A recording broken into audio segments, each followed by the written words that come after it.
ಈಗ ಕರ್ನಾಟಕ ರಾಜ್ಯದ ನಟ್ಟ ನಡುವೆ ಇರುವಂಥ ದಾವಣಗೆರೆಯ ಮಹಾಜನತೆ ನನಗೆ ಬಹಳ ಫೋನ್ ಮಾಡಕತ್ತೀರಿ. ಯಾವಾಗ ಬರ್ತಿ ಕಾಕ ಕಾಡಾಕ, ನಮ್ಮದು ದಕ್ಷಿಣದ ಚುನಾವಣೆ ಐತಿ, ನೀ ಬಂದು ಇಲ್ಲಿ ಬಂದು ನಮಗೆ ಸರಿಯಾದ ಸುದ್ದಿ ಕೊಡ್ತಿ. ಬಹಳ ದಿವಸದಿಂದ ನನ್ನ ಪುಣ್ಯವಂತ ಅಭಿಮಾನಿಗಳೇ, ಹೃದಯವಂತ ಅಭಿಮಾನಿಗಳಿಗೆ ನಿಮಗೆ ಕೋಟಿ ಕೋಟಿ ನಮಸ್ಕಾರ. ನೀವು ನನಗೆ ಕರೆಯಾಕತ್ತೀರಿ. ಇನ್ನು ಕೆಲವೇ ದಿನಗಳಲ್ಲಿ ನಾನು ದಾವಣಗೆರೆ ಅಖಾಡಕ್ಕೆ ಬರ್ತೀನಿ. ಅಲ್ಲಿ ಯಾವ ಗ್ರೌಂಡ್ ರಿಪೋರ್ಟ್ ತಯಾರಾಗ್ತೈತೆ ಅದರದ ಸವಿಸ್ತಾರವಾದ ಮಾಹಿತಿ ಹೇಳ್ತೀನಿ. ಅಲ್ಲೇ ಟಿಕೆಟ್ ಖರೀದಿ, ಅಲ್ಲೇ ಡ್ರಾ. ನಮ್ಮದು ಯಾವಾಗಲೂ ಸ್ಪಾಟ್ ಗೊತ್ತೈತಿರಲ್ಲ, ತಕ್ಷಣ ಅಲ್ಲೇ ಹೇಳಿಬಿಡ್ತೀವಿ, ಇವ್ ಬರ್ತಾನೆ, ಇವ್ ಸೋಲ್ತಾನೆ, ಇವಂದು ಠೇವಣಿನ ಅಷ್ಟು ಆಕೈತಿ, ನೀ ನಿಂದ್ರೆ ಬೇಡ, ನಿಂದು ಕೆಲಸ ಆಗೋದಿಲ್ಲ, ನೀ ನಿಂದ್ರೆ ನಿಂದು ಕೆಲಸ ಆಕೈತಿ. ಆದರೆ ಈಗ ಅಲ್ಲಿ ಭಾಳ ಸಮಸ್ಯೆ ಉಲ್ಬಣ ಆಗೈತಿ. ಅಷ್ಟೊಂದು ಯಾಕೆ ಪ್ರತಿಷ್ಠೆಯಾಗಿ ತೆಗೆದುಕೊಂಡಿದ್ದಾರೆ ಭೂಗಣಿ ಇಲಾಖೆಯ ಮಂತ್ರಿ ಮಲ್ಲಿಕಾರ್ಜುನಯ್ಯ ಸಾಹೇಬ್ರೆ. ನಿಮಗೂ ಸಹಿತ ನಾ ವಿಧಾನಸೌಧದಾಗ ಭೇಟಿಯಾಗಿ ಕೇಳಿದ್ನಿ, ಜಮೀರ್ ಅಹ್ಮದ್ ಸಾಹೇಬ್ಗೂ ಭೇಟಿಯಾಗಿ ಕೇಳಿದ್ನಿ, ಅಲ್ಲಿರುವಂಥ ಅನೇಕ ನಾಯಕರನ್ನು ಸಹಿತ ಕೇಳಿದ್ನಿ, ಈಶ್ವರ್ ಖಂಡ್ರೆ ಸಾಹೇಬ್ರನ್ನು ಕೇಳಿದ್ನಿ. ಯಾಕಂದರೆ ಅಲ್ಲಿರುವಂಥ ಉಸ್ತುವಾರಿಗಳು ಇವು ಎಲ್ಲ ವಿಚಾರಗಳನ್ನು ತೆಗೆದುಕೊಂಡು ಇವತ್ತು ದಾವಣಗೆರೆ ಗ್ರೌಂಡ್ ರಿಪೋರ್ಟ್ ಹೇಳಕತ್ತನ ಕೇಳ್ರಿ. ಅಲ್ಪಸಂಖ್ಯಾತರಿಗೆ ಅಲ್ಲಿ ಟಿಕೆಟ್ ಕೊಡಲೇಬೇಕು, ಎಲ್ಲರ ಒಂದು ಒಕ್ಕೋಲೋರಿನ ಒಂದು ಒತ್ತಾಯ. ಅಲ್ಪಸಂಖ್ಯಾತರ ಓಟುಗಳು ಮಾತ್ರ ನಿಮ್ಮ ಧರ್ಮಪತ್ನಿಯವರು MP ಆಗಲಿಕ್ಕೆ ಬೇಕು. ನೀವು ಆರಿಸಿ ಬರಬೇಕಾದ್ರೆ ಅಲ್ಲಿ ಅಲ್ಪಸಂಖ್ಯಾತರ ಮತಗಳು ಸಹಿತ ಬೇಕು. ಈಗ ಟಿಕೆಟ್ ಕೇಳಕ್ಕೆ ಹೋದ್ರೆ ಅಲ್ಪಸಂಖ್ಯಾತರ ಬೇಡ, ಅವಣ್ಯಾರು ಇವಣ್ಯಾರು ಅಂತ ಮಾತಾಡ್ತೀರಿ. ಹಂಗೆ ಮಾತಾಡಕ್ಕೆ ಹೋಗ್ಬೇಡ್ರಿ ಮಲ್ಲಿಕಾರ್ಜುನಯ್ಯ ಮಂತ್ರಿಗಳೇ. ನಿಮಗೊಂದು ಶಕ್ತಿ ಐತಿ, ಇಷ್ಟೊಂದು ನಿಮಗೆ ರಾಜಕೀಯ ಉನ್ನತ ಸ್ಥಾನಕ್ಕೆ ಕೊಟ್ಟಂಥ ಇದೇ ಅಲ್ಪಸಂಖ್ಯಾತ ನಿಮಗೆ ಕೊಡ ತುಂಬಲಿಲ್ಲ ಅಂದ್ರೂ ಒಂದು ಚರಿಗೆ ನೀರು ಹಾಕಿರೋ ಕೊಡ ತುಂಬತೈತಿ. ಬಹಳಷ್ಟು ಕೂಲಂಕುಷವಾಗಿ ಕೇಳ್ರಿ, ಇವತ್ತು ದಾವಣಗೆರೆ ಅಖಾಡ ಏನಾಗತೈತಿ. ಸಮರ್ಥ ಅಭ್ಯರ್ಥಿನ ಮಲ್ಲಿಕಾರ್ಜುನಯ್ಯ ಅವರೇ, ಒಂದು ಸ್ವಲ್ಪ ಕೂಲಂಕುಷವಾಗಿ ವಿಚಾರ ಮಾಡಿರಿ. ನಿಮ್ಮ ಮನೆಯಲ್ಲಿ ಈಗಾಗಲೇ MLA ಇದ್ದರು, ಮಂತ್ರಿ ಇದ್ದರು, ಕೇಂದ್ರದಲ್ಲಿ ಇದ್ದರು, MP ಆಗಿದ್ದಾರೆ. ಇನ್ನು ಬರುವ 29ಕ್ಕೆ ಮತ್ತು MP ಪ್ರಭಾ ಮಲ್ಲಿಕಾರ್ಜುನ್ ಇವತ್ತು ಹುಟ್ಟಹಬ್ಬ ಐತೆ ಅವರಿಗೆ. 100 ವರ್ಷ ಕಾಲ ಬದುಕಿ ಬಾಳಲಿ, ಆ ಅಮ್ಮ ತಾಯಿಗೆ ಒಂದು ರಕ್ಷಣೆ ಕೊಡಲಿ ಆ ಚಾಮುಂಡೇಶ್ವರಿ ದೇವಿ. ಪ್ರಭಾ ತಾಯಿ ಮಲ್ಲಿಕಾರ್ಜುನ್, ನೀವು ತಕ್ಷಣ ನಿಮ್ಮ ಯಜಮಾನರಿಗೆ ಹೇಳ್ರಿ, ನಾನು MP ಆಗಬೇಕಾದ್ರೆ 3ರಿಂದ 4 ಲಕ್ಷ ಅಲ್ಲಿ ಅಲ್ಪಸಂಖ್ಯಾತ ಮತಗಳು ನನಗೆ ಬೆನ್ನ ಹತ್ಯಾವ. ನಾವ್ಯಾಕೆ ಅಲ್ಪಸಂಖ್ಯಾತರಿಗೆ ಈ ಸ್ಥಳವನ್ನು ಬಿಟ್ಟು ಕೊಡಬೇಕು? ಕೊಡಲೇಬೇಕು ಪ್ರಭಾ ಮಲ್ಲಿಕಾರ್ಜುನ್ ಅವರೇ. ಮತ್ತು ಮಲ್ಲಿಕಾರ್ಜುನ್ ಅವರೇ, ನೀವು ಹಠ ಸಾಧನೆ ಮಾಡೋಕ್ಕೆ ಹೋಗಬೇಡ್ರಿ. ಹಠ ಸಾಧನೆ ಮಾಡಲಿಕ್ಕೆ ಹೋದರೆ ಮುಂದಿನ ರಾಜಕೀಯ ಬೆಳವಣಿಗೆಗೆ ನಿಮಗೆ ಪೆಟ್ಟು ಬೀಳುತ್ತೈತಿ. ಮತ್ತು ಜಮೀರ್ ಅಹ್ಮದ್ ಖಾನ್ ಬಗ್ಗೆ ಹಗುರವಾಗಿ ಮಾತನಾಡುವುದು ಕರ್ನಾಟಕ ರಾಜ್ಯದ ಯಾವುದೇ ಮೂಲೆಯಲ್ಲಿ ಇರುವ ಜಾತಿ ಜನಾಂಗದವರು ಒಪ್ಪುವುದಿಲ್ಲ. ಜಮೀರ್ ಅಹ್ಮದ್ ಖಾನ್ ಅಲ್ಪಸಂಖ್ಯಾತರ ನಾಯಕನಲ್ಲ. ಜಮೀರ್ ಅಹ್ಮದ್ ಖಾನ್ ಸರ್ವಜಾತಿ ಜನಾಂಗದ ನಾಯಕ. ಇದೇ ಚಾಮರಾಜಪೇಟದಲ್ಲಿ ಹೋಗ್ರಿ, ಅಲ್ಲಿ ಕೇವಲ ಮುಸಲ್ಮಾನರ ಕೆಲಸ ಮಾಡೋದಿಲ್ಲ, 80% ಇನ್ನಿತರ ಧರ್ಮದವರ ಕೆಲಸ ಮೊದಲನೇ ಪ್ರಾಶಸ್ತ್ಯದಿಂದ ಕೆಲಸ ಮಾಡ್ತಾನೆ. ಅಲ್ಲಿ ಒಬ್ಬದಾನ ಆಪ್ತ ಸಹಾಯಕ ಅಯ್ಯೂಬ್ ಅಂತೇಳಿ ಕೇಳ್ರಿ ಹೋಗಿ. ಯಾವುದೇ ಒಬ್ಬ ವ್ಯಕ್ತಿ ಸಂವಿಧಾನಬದ್ಧವಾಗಿ ಪ್ರಮಾಣ ವಚನ ತೆಗೆದುಕೊಂಡು ಸರ್ವ ಜಾತಿ ಜನಾಂಗದವರ ಬಗ್ಗೆ ನಾವು ಇವತ್ತು ಕೆಲಸ ಮಾಡಬೇಕನ್ನೋದು ಅದು ಸಂವಿಧಾನ ಹೇಳ್ತೈತಿ, ಅದ್ರ ಮೇಲೆ ಕೈ ಇಡ್ತೀರಿ. ಈಗ ಅಲ್ಪಸಂಖ್ಯಾತರಲ್ಲಿ 80,000 ಜನ ಇದ್ದಾರೆ. 80,000 ಜನ ಇದ್ರೇ ನಾವು ಶಾಸಕ ಆಗ್ತೀವಿ ಅಂತ ಭ್ರಮೆ ಸಹಿತ ಮುಸಲ್ಮಾನ ಅಲ್ಪಸಂಖ್ಯಾತರೇ, ನೀವು ಒಂದು ಸ್ವಲ್ಪ ಭಾಳ ವಿಚಾರ ಮಾಡ್ಬೇಕು. 80,000 ನಮ್ಮ ಕಡೆ ಅದಾವ ಅಂತೇಳಿ ತಿಳ್ಕೊಂಡ್ರೆ ನೀವು 80,000ದಿಂದ MLA ಆಗ್ತೇನೆ ಅಂತೇಳಿ ತಲೆಯಾಗಿನ ತೆಗೆದೋಗಿರಿ. 80,000ರಲ್ಲಿ ನಿಮ್ಮಲ್ಲಿ ಒಂದು 25-30 ಸಾವಿರ ಎಲ್ಲಾದರೂ ವಿಭಜನೆ ಆಗುತ್ತಾವೇನೋ ಅನ್ನೋದು ಅದನ್ನು ಕಂಡು ಹಿಡೀರಿ. ಯಾಕಂದರೆ ಅಲ್ಲಿ ಬೇರೆ ಬೇರೆ ಜನರು ಬರೋರು ಅಖಾಡ ತಯಾರಾಗೋ ಸಲುವಾಗಿ ಅಲ್ಲಿಂದ ಇಲ್ಲಿಂದ ಯಾವ ಪಕ್ಷಗಳು ಬಂದು ನಿಂದಿರ್ತಾವೆ, ಅಲ್ಲಿ ಚದುರಿ ಹೋಗಬಾರ್ದು ಮತ. 80,000 ಮತಗಳು ನಿಮ್ಮಲ್ಲಿ ಕಟ್ಟಿಟ್ಟ ಬುತ್ತಿ ಅಂಥೇಳಿ ನೀವು ಒಕ್ಕಟ್ಟಾಗಿ ಇದ್ದರೆ 40-45 ಸಾವಿರ ಇನ್ನಿತರ ಮತಗಳನ್ನು ನೀವು ಕ್ರೋಢೀಕರಣ ಮಾಡ್ಕೋಬೇಕು. ಆ ಜನಾಂಗ ಯಾವುದು? ಇದನ್ನು ಭಾಳ ಇವತ್ತು ಕೂಲಂಕುಷವಾಗಿ ಕೇಳಬೇಕು. 30,000ದಿಂದ 40,000 ಅಲ್ಲಿ ವಾಲ್ಮೀಕಿ ಮತಗಳು ಅದಾವ.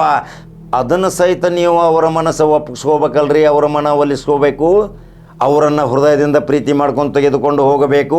ನಾವು 80,000 ಇದೀವಿ, ನಮ್ಮಿಂದಲೇ ಅಲ್ಲಿ ಶಾಸಕ ಆಗ್ತೀವಿ ಅನ್ನುವ ಭ್ರಮೆ ಇಟ್ಕೋಬೇಡ್ರಿ. ಅಲ್ಪಸಂಖ್ಯಾತರೇ 40,000 ವಾಲ್ಮೀಕಿ, 15,000 ಹಾಲು ಮತ ಜನಾಂಗ, ಇನ್ನಿತರ ಲಿಂಗಾಯತ ಮತ್ತು SC ಜನನೂ ಅದಾರ. ಅವರು ಸಹಿತ ಮನವೊಲಿಸಿಕೊಂಡು 1,30,000 ಮತಗಳ ನೀವು ಕ್ರೋಢೀಕರಣ ಮಾಡ್ಕೊಂಡ್ರೆ ಅಲ್ಪಸಂಖ್ಯಾತ ಅಲ್ಲಿ ಶಾಸಕ ಆಗಬಹುದು. ವಿದ್ಯಮಾನಗಳನ್ನು ನೋಡಕತ್ತೀರಿ ಇವತ್ತು ರಾಜ್ಯದಲ್ಲಿ, ದೇಶದಲ್ಲಿ. ಕೇವಲ ಅಲ್ಪಸಂಖ್ಯಾತ ಕೇವಲ ವೋಟ್ ಬ್ಯಾಂಕ್ 1 ಕೋಟಿಗಿಂತಲೂ ಹೆಚ್ಚು ಇಲ್ಲಿ ಕರ್ನಾಟಕದಲ್ಲಿ ಇದ್ದರೂ ಸಹಿತ 10 MLA ಆಗ್ಬೇಕಾದ್ರೆ ತಿನ್ಕಾಡಕತ್ತಾರೆ. 50ರಿಂದ 60 MLA ಆಗಬೇಕು. ಪ್ರತಿ ಕ್ಷೇತ್ರದಲ್ಲಿ 50-60 ಸಾವಿರ. ಅದ್ರ ಬಗ್ಗೆ ಆಲೋಚನೆ ಭಾಳ ನಡೆದವ. ಇನ್ನು ಮುಂದೆ ವಿಚಾರ ಮಾಡೋಣ ಅದ್ರ ಬಗ್ಗೆ. ಕರ್ನಾಟಕ ರಾಜ್ಯದಲ್ಲಿ 224 ಕ್ಷೇತ್ರದಲ್ಲಿ 60 ಶಾಸಕರು 28ರಲ್ಲಿ ಹೆಂಗೆ ಬರಬೇಕನ್ನೋದು ನಮ್ಮ ಸಲಹೆ ಸೂಚನೆ ನೀವು ತೊಗೊಂಡ್ರೆ ಮಾತ್ರ ನೀವು ರಾಜಕಾರಣದಲ್ಲಿ ಮುಂದೆ ಬೆಳಿತೀರಿ. ಇಲ್ಲಿಕಂದ್ರೆ ನೀವು ಬರೀ ಇವರು ಬೆನ್ನತ್ತಿ ಗುಲಾಮರಾಗಿ ಹೋಗಬೇಡ್ರಿ. ಈಗ ಕಟ್ಟಿಟ್ಟ ಬುತ್ತಿ ದಾವಣಗೆರೆ ದಕ್ಷಿಣ. ಮಲ್ಲಿಕಾರ್ಜುನ್ ಅವರಿಗೆ ಒಂದು ಒಪ್ಪಿಸಿಬಿಡ್ರಿ. ಮಲ್ಲಿಕಾರ್ಜುನ್ ಸಾಹೇಬ್ರಿ ಅವರ ಧರ್ಮಪತ್ನಿ ಪ್ರಮಾ ಮಲ್ಲಿಕಾರ್ಜುನ್ ಒಂದು ಮೀಟಿಂಗ್ ಮಾಡಿರಿ. ನೀವು ಯಾರನ್ನಾದರೂ ಕ್ಯಾಂಡಿಡೇಟ್ ಮಾಡಿರಿ. ಅಲ್ಲಿ ಅಲ್ಪಸಂಖ್ಯಾತನಿಗೆ ಟಿಕೆಟ್ ಕೊಟ್ಟು ಆರಿಸಿ ತರುವ ಜವಾಬ್ದಾರಿಯೂ ಸಹಿತ ಅವರ ಹೆಗಲಿಗೆ ಹಾಕ್ರಿ. ನೋಡ್ರಿ ಮಲ್ಲಿಕಾರ್ಜುನ್ ಮತ್ತು ಪ್ರಭಾ ಮಲ್ಲಿಕಾರ್ಜುನ್ ಹೆಂಗೆ ಒಪ್ತಾರೋ ಇಲ್ಲೋ ನೋಡ್ರಿ. ಇದು ಗ್ರೌಂಡ್ ರಿಪೋರ್ಟ್ ಹೇಳಕತ್ತೀನಿ. ನೀವೇನು ಮಾಡಕತ್ತೀರಿ ಅಲ್ಲಿ? ನಾನು MLA ಆಗಬೇಕು, ನಾನು MLA ಆಗಬೇಕು. ಈಗಾಗಲೇ MLC ಇದ್ದವರು MLA ಯಾಕೆ ಆಗಬೇಕು? ಇದು ಒಂದು ಎಕ್ಸಪ್ ಪ್ರಶ್ನೆ. ನಮ್ಮಲ್ಲಿ ಡಬಲ್ ಆಗಲಿಲ್ಲರಿ. MLCನೂ ಈಗ ಅದಾರ, ಮತ್ತೊಂದು MLA ಆದರೆ ಡಬಲ್ ಆಗ್ತಾರ. ಇಬ್ಬರು ಹೋಗಿ ಅಲ್ಲಿ ನಮ್ಮ ಕೂಗನ್ನು ವಿಧಾನಸೌಧ ಮತ್ತು ವಿಧಾನ ಪರಿಷತ್ನಾಗ ಎಬ್ಬಿಸಲಿ. ಇದು ನಮ್ಮ ಆಲೋಚನೆ ಅಲ್ಲ, ಅಲ್ಲಿರುವಂಥ ಪುಣ್ಯವಂತ ಮತದಾರರ ಆಲೋಚನೆಯೂ ಸಹಿತ ಐತಿ. ಯಾಕಂದರೆ ಹೇಳ್ತಾನೆ ಇದ್ದೀನಿ, MLA MLC 2 ಸ್ಥಾನ ಅಲ್ಲಿ ಹೋದರೆ ನಮಗೆ ಮತ್ತೊಂದು ಶಕ್ತಿ ಬರ್ತೈತಿ. ಅಲ್ಲಿರುವಂಥ ಮಲ್ಲಿಕಾರ್ಜುನ್ ಅವರ ಧರ್ಮಪತ್ನಿ ಮತ್ತು ಮಲ್ಲಿಕಾರ್ಜುನ್ ಅವರಿಗೆ ಮತ್ತೆ ವಿಧಾನಸಭಾ ಮತ್ತು ಪಾರ್ಲಿಮೆಂಟ್ಗೆ ಕಳಿಸುವಂಥ ಶಕ್ತಿ ನೀವು ನಿರ್ಮಾಣ ಮಾಡ್ಕೋಬೇಕು. ಈ ಒಂದು ಫಾರ್ಮುಲಾ ತೆಗೆದುಕೊಂಡು ಮಲ್ಲಿಕಾರ್ಜುನ್ ಹತ್ರ ನೀವು ಹೋದರೆ ಅಲ್ಪಸಂಖ್ಯಾತರಿಗೆ ಟಿಕೆಟ್ ಗ್ಯಾರಂಟಿ. ಅಲ್ಲಿ ಯಂಗ್ ಸ್ಟಾರ್ ಇರಬೇಕು, ಕಲಿತವ ಇರಬೇಕು, ಅನುಭವಿಕ ಇರಬೇಕು, ಆ ಕ್ಷೇತ್ರದಲ್ಲಿ ಪ್ರತಿ ಮನೆ ಮಗನಂತೆ ಕೆಲಸ ಮಾಡಿರಬೇಕು, ಗ್ರೌಂಡ್ ನೆಟ್ವರ್ಕ್ ಇರಬೇಕು, ಅಜಾತ ಶತ್ರು ಇರಬೇಕು, ಯಾವುದೇ ಅವನ ಮೇಲೆ ಆರೋಪ ಪ್ರತ್ಯಾರೋಪಗಳು ಇರಬಾರ್ದು, ಕಲಂಕ ಇರಬಾರ್ದು. ಅಂಥ ವ್ಯಕ್ತಿಗಳಿಗೆ ನೀವು ಟಿಕೆಟ್ ಕೊಟ್ಟರೆ ನಮ್ಮ ಸಮಾಜ ಸಂಪೂರ್ಣವಾಗಿ ನಿಮಗೆ ಬೆಂಬಲ ಕೊಡ್ತೈತೆ ಅಂತೇಳಿ ಮಲ್ಲಿಕಾರ್ಜುನ್ ಮತ್ತು ಮಲ್ಲಿಕಾರ್ಜುನ ಧರ್ಮಪತ್ನಿಯ ಪಕ್ಕದಲ್ಲಿ ಕೂತ್ಕೊಂಡು ಇದನ್ನು ಒಂದು ವಿನಂತಿ ಮಾಡಿದರೆ, ಯಾವ ಹೈಕಮಾಂಡ್ ಬೇಡ, ಯಾವ ಲೀಡರ್ ಬೇಡ, ಯಾರು ಉಸ್ತುವಾರಿಗಳು ಬೇಡ. ಇದನ್ನು ಮಾಡ್ತಾರೆ ದಾವಣಗೆರೆಯವರು. ಯಾವುದೇ ಪರಿಸ್ಥಿತಿಯಲ್ಲಿ ಅಲ್ಪಸಂಖ್ಯಾತರಿಗೆ ಗೆಲ್ಲಬೇಕು, ಅಲ್ಪಸಂಖ್ಯಾತ ವಿಧಾನಸಭಾ ಪ್ರವೇಶ ಮಾಡಬೇಕು, ಅದರಲ್ಲೂ ಮುಸ್ಲಿಂ ನಾಯಕನೇ ಪ್ರವೇಶ ಮಾಡಬೇಕನ್ನೋದು ನೀವು ಒತ್ತು ಮಾಡಿ ಹೇಳ್ರಿ. ಆವಾಗ ಅವರು ಟಿಕೆಟ್ ಯಾರಿಗೆ ಕೊಡಬೇಕು ಅಲ್ಪಸಂಖ್ಯಾತರಿಗೆ ಅಂತ ಹೇಳಿದಾಗ ಅವರು ವಿಚಾರ ಮಾಡಿ ಒಬ್ಬನನ್ನು ಆಯ್ಕೆ ಮಾಡ್ತಾರೆ ಮತ್ತು ಗೆಲ್ಲುವ ಜವಾಬ್ದಾರಿ ತಮ್ಮ ಹೆಗಲ ಮೇಲೆ ಹಾಕ್ತಾರೆ. 80,000 ನಿಮ್ಮೂ ಬಿದ್ದು ಅಂದರೆ 80,000 ಅವ್ರು ಹಾಕಿಸ್ತಾರೆ. 160 ಆತಲ್ರಿ, 80ರಿಂದ ಕೆಲಸ ಆಗೋದಿಲ್ಲ. 160 ಅಲ್ಲಿ ಐತಿ, ಡಬಲ್ ಐತೆ ಅಲ್ಲಿ ಹೆಚ್ಚು. ನೀವು 40 ಮತ್ತು 1000 ಮತಗಳನ್ನು ಮತ್ತು ನೀವು ಕ್ರೋಢೀಕರಣ ಮಾಡ್ಕೋಬೇಕು. 80,000 ಮುಸಲ್ಮಾನರು 80,000 ಮತಗಳನ್ನು ಇನ್ನಿತರ ಧರ್ಮದವ್ರ ಜೊತೆ ಸಂಬಂಧ ಒಳ್ಳೇದಿಟ್ಕೊಂಡು ಒಂದೊಂದು ಮತ ಸಹಿತ ತಂದರೂ ಸಹಿತ ನೀವು 1,60,000ದಿಂದ ಜೇಬೇರಿ ಬಾರಿಸ್ತೀರಿ. ನೀವು ಯಾಕೋ ಪ್ರೆಸ್ ಮೀಟ್ ಮಾಡೋದು, ಅಲ್ಲಿ ಕೂಡಿ ತಿರುಗಾಡೋದು, ಒಂದೇ ಸಮುದಾಯದಿಂದ ಒಂದೇ ವೇದಿಕೆ ಕಲ್ಪಿಸಿಕೊಳ್ಳೋದು, ಅದನ್ನು ಮಾಡೋಕೆ ಹೋದ್ರೆ ಮತ್ತೆ ಹಿಂದೂ ಮುಸ್ಲಿಂ ಸ್ಟಾರ್ಟ್ ಮಾಡ್ತಾರೆ. ಹಿಂದೂ ಮುಸ್ಲಿಂ ಸ್ಟಾರ್ಟ್ ಮಾಡಿದ್ರ ಮೇಲೆ ಮತ್ತು 160 ಒಂದು ಕಡೆ ಹೋತಂದ್ರೆ ಮತ್ತು ನೀವು 80 ಕುಳಿತೀರಿ ಮತ್ತು ಸೋಲು ಅನುಭವಿಸಿ ಯಾಕೆ ಸುಮ್ಮ ಮುಖಭಂಗ ಮಾಡ್ಕೊಳ್ಳೋದು? ಈ ಫಾರ್ಮುಲಾವನ್ನು ನೀವು ಕಂಡುಹಿಡಿಬೇಕು. ಅಲ್ಲಿ ಪ್ರತಿಭಾವಂತರದಾರ, ಅಲ್ಲಿ ಕಲ್ತವ್ರದಾರ, ಕರ್ನಾಟಕ ರಾಜ್ಯ ಯೂತ್ ಕಾಂಗ್ರೆಸ್ದಾಗ ಅದಾರ, ರಾಷ್ಟ್ರೀಯ ಮಟ್ಟದಲ್ಲಿ ಕೆಲಸ ಮಾಡ್ಯಾರ. ಅಂಥ ವ್ಯಕ್ತಿಗೆ ಟಿಕೆಟ್ ಕೊಡ್ರಿ. ಅಲ್ಲಿ MLCನೂ ಅಲ್ಲಿ ವಿಧಾನ ಪರಿಷತ್ನಾಗ ಇನ್ನೂ 2-3 ವರ್ಷ ಐತಿ, ಅವ್ರು ಕೂಗೆ ಬಸ್ಲಿ. ವಿಧಾನಸಭಾದಾಗ ಈ ಹೊಸ ಹುಡುಗ ಹೋಗ್ತಾನೆ ಆರಿಸಿ ಅವ್ನು ಕೂಗೆ ಬಸ್ತಾನೆ. ಸಮಸ್ಯೆಗಳ ಪರಿಹಾರ ಸಲುವಾಗಿ 2 ಪ್ರತಿನಿಧಿಗಳು ಹೋಗುವ ಸಲುವಾಗಿ ಮಲ್ಲಿಕಾರ್ಜುನಯ್ಯ ಮತ್ತು ಪ್ರಭಾ ಮಲ್ಲಿಕಾರ್ಜುನ್ ಅವರಿಗೆ ಈ ವಿಷಯವನ್ನು ನೀವು ಮನವರಿಕೆ ಮಾಡಿಕೊಟ್ರೆ ಅವರು ಖುಷಿಯಿಂದ ಹೋಗ್ತಾರೆ. ನೀವು ಹಠಕ್ಕೆ ಬೆಳಕ್ಕೆ ಹೋಗಬೇಡ್ರಿ. ಹಠಕ್ಕೆ ಬಿದ್ದ ನಮ್ಮದೆಲ್ಲ ಆಗಿ ಹೋಗೈತಿ ಹಾಳು. ಹಠವಾದಿಗಳಾಗಬೇಡ್ರಿ, ನೀವು ಆಕಾಂಕ್ಷಿಗಳಾಗ್ರಿ. ನೀವು ಹೋಗಿ ನೇರವಾಗಿ ಈ ವಿಷಯವನ್ನು ತಿಳಿಸ್ರಿ. ನಮ್ಮ 80,000 ಪ್ರಮುಖರಲ್ಲಿ ನೀವು ಯಾರಿಗೆ ಕೊಡ್ರಿ ಟಿಕೆಟು, ಅವನು ಮುಸ್ಲಿಮ್ ಇರಬೇಕು, ಅದನ್ನು ಗೆದ್ದು ತರೋ ಜವಾಬ್ದಾರಿ ನಿಮ್ಮದು ಮತ್ತು ನಮ್ಮದು ಅಂಥೇಳಿ ಫಾರ್ಮುಲಾ ಹುಡುಕೊಟ್ರೆ ದಾವಣಗೆರೆಗೆ ಅಲ್ಪಸಂಖ್ಯಾತ ಆಯ್ಕೆ ಆಗ್ತಾನೆ. ಗ್ಯಾರಂಟಿ ಬರ್ಕೋರಿ. ಇನ್ನು ಕೆಲವೇ ದಿನಗಳಲ್ಲಿ ಬರ್ತೀನಿ. ಪ್ರತಿ ಹಳ್ಳಿಯಲ್ಲಿ ಪ್ರತಿ ಸಮಾಜದ ಮುಖಂಡರ ಜೊತೆ ಡಿಬೇಟ್ ಮಾಡ್ತೀನಿ. ಅಲ್ಲಿ ಭಾರತೀಯ ಜನತಾ ಪಕ್ಷದವರು ಯಾರು ಆಕಾಂಕ್ಷಿ ಅದಾರ ಅವ್ರದ್ದು ಸಹಿತ ಇಲ್ಲಿ ಡಿಬೇಟ್ ಕೇಳ್ತೀನಿ. ಕೆಲವು ಪ್ರಶ್ನೆಗಳನ್ನ ತಯಾರು ಮಾಡ್ಕೊಂಡು ಬರ್ತೀನಿ. ನೇರ ಉತ್ತರ ಅಲ್ಲೇ ಕೊಡ್ರಿ ಅಂತ. ಹಂಗಾದ್ರೆ ದಾವಣಗೆರೆ ಮಹಾಜನತೆ ದಾವಣಗೆರೆ ಸುದ್ದಿ ಹೇಳಂತೇಳಿ ಭಾಳ ಕಡಕ ಹೇಳಂತ ಹೇಳಾಕತ್ತೀರಿ. ಈಗ ದಾವಣಗೆರೆದ ಸಂಪೂರ್ಣ ಮಾಹಿತಿ ಹೇಳಿದ್ದೀನಿ. ಈ ರೀತಿ ನೀವೇನಾದರೂ ಅಲ್ಲಿ ಪ್ರಯತ್ನ ಮಾಡಿದರೆ ಅಲ್ಲಿ ಜಮೀರ್ ಅಹ್ಮದ್ ಖಾನು ಬಂದು ಕೆಲಸ ಮಾಡ್ತಾರೆ, ಅಲ್ಲಿ ಮಲ್ಲಿಕಾರ್ಜುನ ಇವು ಕೆಲಸ ಮಾಡ್ತಾರೆ, ಅನೇಕ ಮುಸ್ಲಿಂ ದುರಿನರು ಬರ್ತಾರೆ, ಅನೇಕ ಹಿಂದೂ ಜನರು ಬರ್ತಾರೆ. ಎಲ್ಲರೂ ಒಕ್ಕಟ್ಟಾಗಿ ಶಾಂತ ರೀತಿಯಿಂದ ಕಾನೂನು ಸುವ್ಯವಸ್ಥೆ ಕಾಪಾಡಿಕೊಂಡು ಶಾಂತ ರೀತಿಯಿಂದ ಅಲ್ಪಸಂಖ್ಯಾತನನ್ನು ನೇರವಾಗಿ ವಿಧಾನಸಭಾ ಕಳಿಸಿದರೆ ಇದೇ ಮಲ್ಲಿಕಾರ್ಜುನಯ್ಯ ಮಂತ್ರಿಗಳು ಮತ್ತು ಪ್ರಭಾ ಮಲ್ಲಿಕಾರ್ಜುನ್ ಇವರಿಬ್ಬರು ಒಪ್ತಾರೆ. ಇದು ಹಠಕ ಬಿದ್ದರೆ ಅಂದರೆ ಏನಾಗ್ತೈತಿ? ಹಠಕ ಬಿತ್ತಂದ್ರೆ ಆಮೇಲೆ ಬಾಹ್ಯ ಶಕ್ತಿಗಳು ಅಲ್ಲಿ ಕೂಡಿಕೊಂಡು ಮತ್ತು ಬಿತ್ತರ ಆಗ್ತೈತಿ. ಅದ್ರ ಸಲುವಾಗಿ ಮಾಡೋಕ್ಕೆ ಹೋಗಂಗಿಲ್ಲಲ್ರಿ ದಾವಣಗೆರೆಯವರು.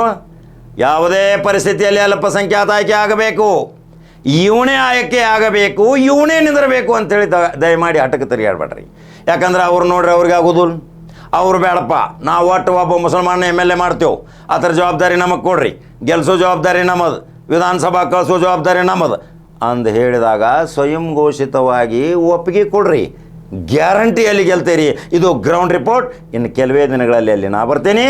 ಬಂದಾಗ ಅಲ್ಲಿ ಸವಿಸ್ತಾರವಾದ ವಿಷಯಗಳನ್ನು ಹೇಳ್ತೀನಿ. ಹಾಗಾದ್ರೆ ಯೂಟ್ಯೂಬ್ದಾಗ ಬಿಡ ನೋಡ್ರಿ, ಫೇಸ್ಬುಕ್ ಫಾಲೋ ಮಾಡಿರಿ. ಏನು ಅನಿಸಿಕೆಗಳದಾವ ದಾವಣಗೆರೆಯ ಪುಣ್ಯವಂತ ಮತದಾರರೇ, ಸರ್ವ ಜಾತಿ ಜನಾಂಗದವರು ಭಾವ್ಯಕತೆಯ ಸಂಕೇತವಾಗಿ ಅನ್ನ ಬಸವಣ್ಣರ ನಾಡು ಸೂಫಿ ಸಂತರ ನಾಡಿನಲ್ಲಿ ಖುಷಿಯಾಗಿ ಬದುಕಾಕತ್ತೀರಿ. ಖುಷಿಯಿಂದ ಚುನಾವಣೆ ಮಾಡಿರಿ, ಒಮ್ಮತದಿಂದ ಮಾಡಿರಿ. ಅಲ್ಲಿ ಅಲ್ಪಸಂಖ್ಯಾತರಿಗೆ ಈ ಸಾರಿ ಪ್ರಾತಿನಿಧ್ಯತೆ ಕೊಡ್ರಿ. ಹಾಗಾದ್ರೆ ಮಾಡ್ತೀರಿ. ಜಬ್ಬಾರ್ ಖಾನ್ ಸಾಹೇಬ್ರ ಅಲ್ಲಿರುವಂಥ ಈಗಾಗಲೇ ಪ್ರೆಸ್ ಮೀಟ್ ಮಾಡಾಕತ್ತೀರಿ, ಇಫ್ತಿಯಾರ್ ಕೂಟಗಳನ್ನ ಮಾಡಾಕತ್ತೀರಿ. ಆ ಇಫ್ತಿಯಾರ್ ಕೂಟಗಳು ಮತ್ತು ನೀವು ಮೀಟಿಂಗ್ಗಳ ಮಾಡುವಲ್ಲಿ ಸರ್ವಜಾತಿ ಜನಾಂಗದವ್ರನ್ನ ಕೂಡಿಸ್ಕೊಂಡು ಮಾಡಿರಿ. ಅದಕ್ಕೆ ಮೆರುಗ ಬರ್ತೈತಿ, ಅದರದ್ದು ಟೇಸ್ಟೇ ಬೇರೆ. ನೀವು ಅರ್ಹತೆ ಉಳ್ಳವ್ರದಿರಿ, ಅನುಭವಿಕರು ಅದಿರಿ. ಈಗ ವಾದ ಪ್ರತಿವಾದ ಮಾಡಬೇಡ್ರಿ. ಯಾಕಂದ್ರೆ ವಾದ ಪ್ರತಿವಾದ ಮಾಡ್ರಿ ಅಂದ್ರೆ ಶಕ್ತಿ ಅವ್ರದ್ದು ಹೆಚ್ಚೈತಿ, ಅವ್ರದ್ದು ನಡೀತೈತಿ. ಈಗ ನಾವು ಸೌಮ್ಯ ರೀತಿಯಿಂದ ಹೋಗಿ ಸಮಾಧಾನದಿಂದ ಇದಕ್ಕೆ ಪರಿಹಾರ ತಗೋಬೇಕು. ನಮಗೆ ಅಲ್ಪಸಂಖ್ಯಾತ ವ್ಯಕ್ತಿಯನ್ನು ವಿಧಾನಸಭಾ ಕಳಿಸ್ಬೇಕ್ರಿ ಮಲ್ಲಿಕಾರ್ಜುನಯ್ಯನವರೇ ಅಂಥೇಳಿ ಅವರಿಬ್ಬರಿಗೂ ನೀವು ವಿನಂತಿ ಮಾಡಿದರೆ ಮಾತ್ರ ಸಾಧನೆ ಮಾಡ್ತೀರಿ. ಈಗಾಗಲೇ ಅಲ್ಲಿ ಆಕಾಂಕ್ಷಿಗಳು ಯಾರದಿರಿ 10 ಮಂದಿದು ಲಿಸ್ಟ್ ಅವ್ರಿಗೆ ಕೊಡ್ರಿ. 10 ಮಂದಿಯಾಗಿ ಯಾರಿಗಾರಿ ಅವ್ರು ಆಯ್ಕೆ ಮಾಡಲಿ ಸಾಕಲ್ಲ. ಅಲ್ಪಸಂಖ್ಯಾತ ವಿಧಾನಸಭಾಗೆ ಪ್ರವೇಶ ಮಾಡಿದರೆ ಸಾಕು. ಇದು ನಿಮ್ಮ ಗುರಿ ಅಲ್ರಿ. ಹಾಗಾದ್ರೆ ಏನು ಅನಿಸಿಕೆ ಉಳ್ದಾವ ನನ್ನ ಕಮೆಂಟ್ ಬಾಕ್ಸ್ನಾಗ ಹಾಕಿರಿ. ಇವತ್ತೇ ಸಾಯಂಕಾಲ ನಿರ್ಣಯ ಕೊಡಬೇಕು ನೀವು ನನಗೆ. ಈ ವಿಡಿಯೋ ಪ್ರತಿ ದಾವಣಗೆರೆ ದಕ್ಷಿಣ ಮತದಾರರಿಗೆ ಮುಟ್ಟಬೇಕು. ಮತ್ತೊಂದು ಖಡಕ ಜವಾರಿ ಸುದ್ದಿ ಹೋಗಿ ಬರ್ತೀನಿ. ನಮಸ್ಕಾರ.